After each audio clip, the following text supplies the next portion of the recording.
మరోవైపు కొందరు నెటిజన్లు మాత్రం ఆయన మాటలు వాస్తవ పరిస్థితులను ప్రతిబింబించవని విమర్శిస్తున్నారు.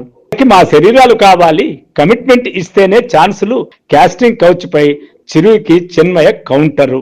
మెగాస్టార్ వ్యాఖ్యలకు ప్రముఖ గాయని, మీటూ ఉద్యమంలో చురుకుగా పాల్గొన్న చిన్మయి శ్రీపాద తీవ్రంగా స్పందించారు.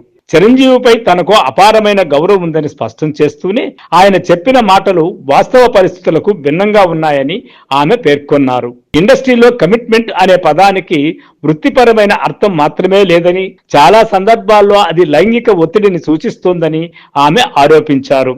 మహిళలు శరీరాన్ని అప్పగించకపోతే అవకాశాలు రావని, అనేక సందర్భాల్లో తాను చూశానని, విన్నానని చిన్మయ సోషల్ మీడియాలో వెల్లడించారు.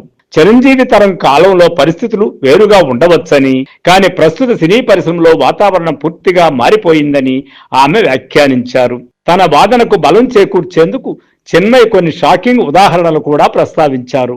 ఒక మహిళా సంగీత కళాకారిణిని స్టూడియోలో లైంగికంగా వేధించేందుకు ప్రయత్నించారని, ప్రాణభయంతో ఆమె సౌండ్ బూత్ లో తలుపులు వేసుకుని దాక్కుందని తెలిపారు. సీనియర్ వ్యక్తులు జోక్యం చేసుకునే వరకు ఆమె అక్కడే ఉండాల్సి వచ్చిందని, ఆ సంఘటన తర్వాత ఆమె పూర్తిగా ఈ రంగాన్ని వదిలేసిందని చిన్మయ చెప్పారు. అలాగే మరో సందర్భంలో ఒక ప్రముఖ గాయకుడు మహిళలకు అనవసరంగా అసభ్య ఫోటోలు పంపుతూ వేధింపులకు పాల్పడుతున్నాడని ఆరోపించారు.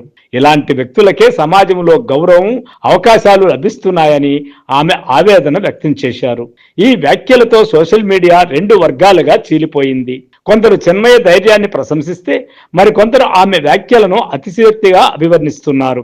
ఈ మొత్తం వ్యవహారంపై తాజాగా దర్శక నిర్మాత తమ్మారెడ్డి భరద్వాజ స్పందించడం మరింత చర్చకు దారితీసింది.